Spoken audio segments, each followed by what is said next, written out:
Students, मैं आपको आज दो इम्पॉर्टेंट इश्यूज़ के बारे में इस लेक्चर में बताना चाहूँगा।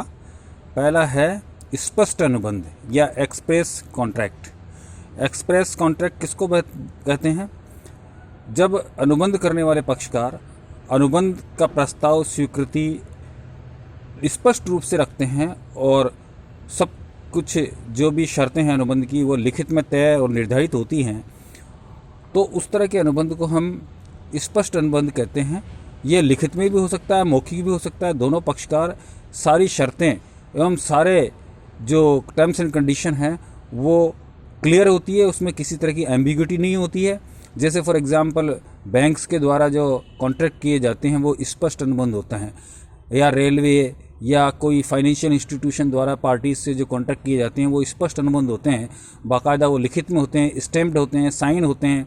एक पार्टी दूसरी पार्टी को सारी शर्तें एक निश्चित क्रम में लिखकर और दूसरी पार्टी उस शर्तों को पढ़ लिख कर सुनकर समझकर और हस्ताक्षर करती है। इस तरह के अनुबंध हम स्पष्ट अनुबंध या एक्सप्रेस कॉन्ट्रैक्ट होते हैं।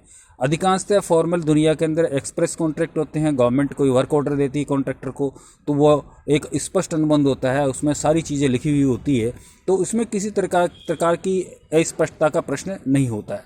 एक होता है गर्भित अनुबंध।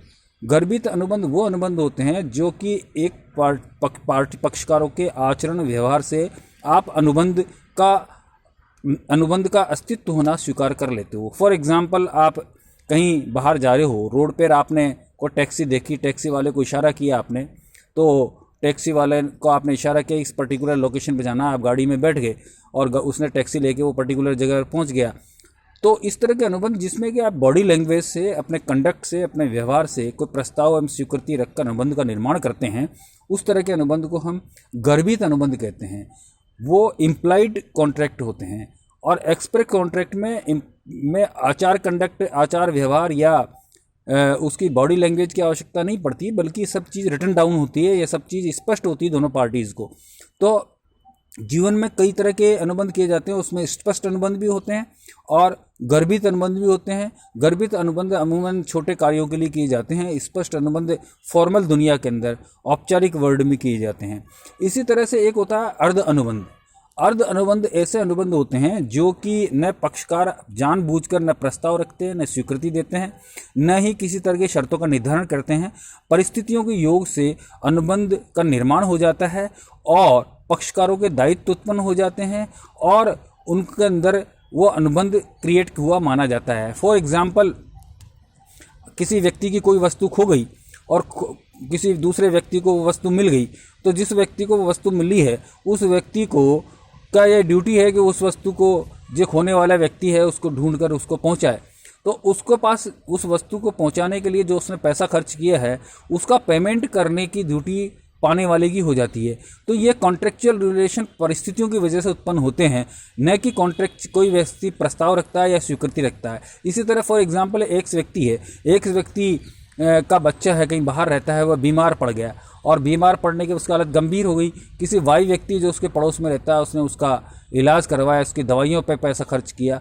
तो ऐसी स्थिति में वाई को पैसा रिकवर करने का अधिकार एक्स से उत्पन्न हो गया। ये एक तरह से क्वासी कॉन्ट्रैक्ट है जो कि परिस्थितियों की वजह से ऑटोमेटिकली उत्पन्न होता है और उस परिस्थितियों के अंदर दूसरे पक्षकार का दायित्व उत्पन्न हो जाता है। इसी तरह निक्षेप के अनुबंध होते हैं। निक्षेप के अनुबंध में भी क्या है, एक व्यक्ति ने दूसरे व्यक्ति के पास कोई वस्तु जमा कराई और जमा कराने के बाद मान लीजिए उसमें कोई खराबी पैदा हुई या उसको सही कराना पड़ा या उसकी सेफ्टी सिक्योरिटी पे पैसा खर्च करना पड़ा, तो दूसरे व्यक्ति को उन परिस्थितियों के हिसाब से उस व्यय की परिपूर्ति एक्स व्यक्ति को करनी पड़ेगी। तो कहने का तात्पर्य यह है कि ऐसे अनुबंध परिस्थितियों में योग की वजह से उत्पन्न होते हैं।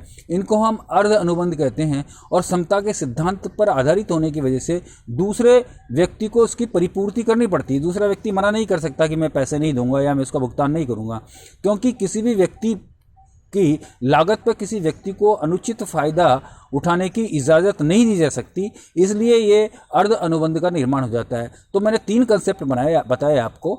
एक तो स्पष्ट अनुबंध, दूसरा गर्भित अनुबंध और तीसरा आपको व्यर्थ अनुबंध। ये छोटे छोटे इश्यूज हैं जो कि आपके एग्जाम्स के अंदर भी इस एस्पेक्ट से पूछ लिए जाते हैं कि ये पर्टिकुलर चीज़ क्या, कंसेप्ट क्या है।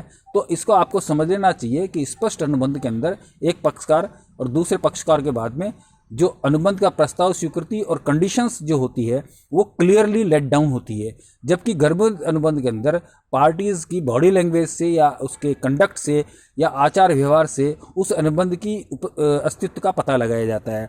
और अर्ध अनुबंध परिस्थितियों के योग से बनते हैं और परिस्थितियों के योग से उनके अंदर पक्षकारों के दायित्व और अधिकार उत्पन्न होते हैं। Thank you.